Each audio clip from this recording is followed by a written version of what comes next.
two, one, yeah!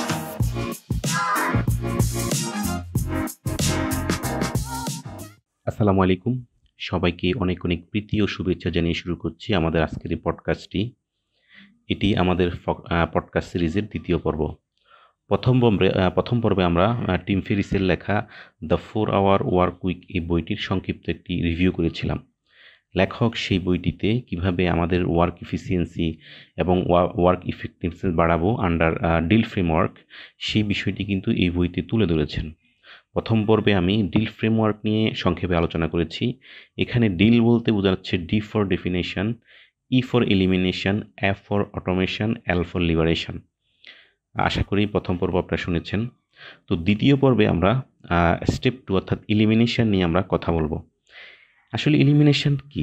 লেখক বলছেন আমাদের যে কাজটি রয়েছে, আমাদের প্রতি অ্যাসাইন করা টাস্ক বা আমাদের যে জবটা রয়েছে, সেই জব থেকে আমরা যদি অপ্রয়োজনীয় যে অব্লিগেশন, ডিস্ট্রাকশান বা আননেসেসারি টাস্কগুলোকে যদি আমরা দূর করে ফেলতে পারি, তাহলে কিন্তু আমরা আমাদের কাজের সময় এবং ইফেক্টিভনেস দুটোই বেড়ে যাবে। তিনি বলছেন বিজি হওয়া এবং বিইং প্রোডাক্টিভ হওয়া এক জিনিস নয়।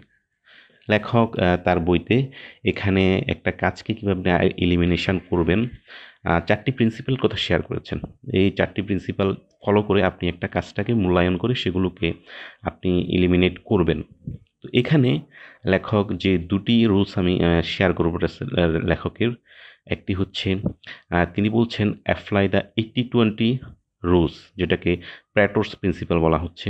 তো টিম পেরিস বলছেন যে 80% of result come from 20% of effort, 80% problem comes from 20% sources. অর্থাৎ আমাদের যে রেজাল্টগুলো আসছে আমাদের কাজের, সেই ফলাফলের মধ্যে 20% এমন এফোর্ট রয়েছে যেটা কিন্তু আমাদের 80% রেজাল্ট আনতে সাহায্য করছে। ঠিক একইভাবে আমাদের যেই সোর্সগুলো অর্থাৎ প্রবলেমের যে সোর্সগুলো, সেগুলো কিন্তু খুবই অল্প। এমন কিছু সোর্স রয়েছে যেটা কিন্তু আমাদেরকে 80% প্রবলেম নিয়ে আসতেছে আমাদের কাজের ক্ষেত্রে। Your job is to identify the critical 20% and focus only that, while other ignoring, cutting and delegating the rest. লেখক বলছেন যে আপনার ব্যবসা থেকে যে রেভিনিউটা আপনি জেনারেট করতেছেন, দেখা যাবে 20% ক্লায়েন্ট যারা কিন্তু আপনার ওই ব্যবসার কোর ক্লায়েন্ট, যারা কিন্তু আপনার 80% রেভিনিউ কিন্তু নিয়ে আসতে আপনাকে সাহায্য করছে। তাহলে আপনাকে সেই 20% ক্লায়েন্ট কারা, তাদেরকে আইডেন্টিফাই করে তাদের প্রতি আপনার কনসেন্ট্রেশনটা বাড়িয়ে দিতে হবে। আর 80% ক্লায়েন্ট যাদের থেকে আপনার মাত্র 20% প্রফিট আসতেছে বা 20% আউটকাম আসতেছে, তাদেরকে তুলনামূলকভাবে গুরুত্ব কমিয়ে দিতে হবে। তো সেকেন্ড যেই প্রিন্সিপালটি তিনি এখানে শেয়ার করেছেন, being effective not just efficient. লেখক বলছেন যে এফিসিয়েন্সি হচ্ছে আপনি কোনো একটা কাজ খুব ভালো করেন, এটা হচ্ছে আপনার এফিসিয়েন্সি। বাট আর ইফেক্টিভনেসটা হচ্ছে রাইট কাজটা করা, অর্থাৎ আপনি যে কাজটা করা দরকার শুধুমাত্র সেই কাজটা করা, ততটুকু করাটা হচ্ছে আপনার ইফেক্টিভনেস। তার মানে এফিসিয়েন্সি এবং ইফেক্টিভনেসের মধ্যে ভিন্নতা রয়েছে। এখানে লেখক বলছেন, if you are super efficient at task that don't matter, you are just wasting time.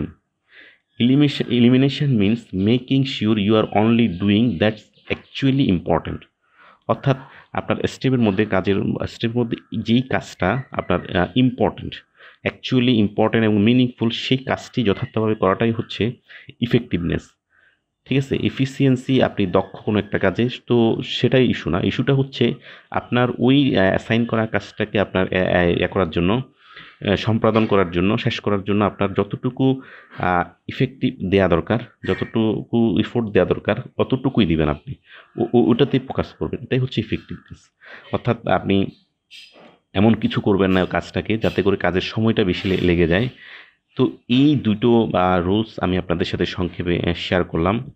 তো ওভারঅল এই বইটি আমার কাছে পার্সোনাল প্রোডাক্টিভিটি বাড়ানোর জন্য এই বইটি আমার কাছে অত্যন্ত চমৎকার লেগেছে। আশা করি আপনারা এই বই নিয়ে আমি আরও কথা বলতে চাই। আমার কাছে খুব ভালো লাগছে বইটি পড়ে, বইটির প্রিন্সিপালগুলো বুঝে। তো আমি অটোমেশন, লিবারেশন এবং আদার্স অনেকগুলো কনসেপ্ট নিয়ে এই বইতে কথা বলা হয়েছে। সেই বিষয়গুলো নিয়ে আমি ইনশাআল্লাহ ধারাবাহিকভাবে আরও এপিসোড করার চেষ্টা করব ইনশাআল্লাহ।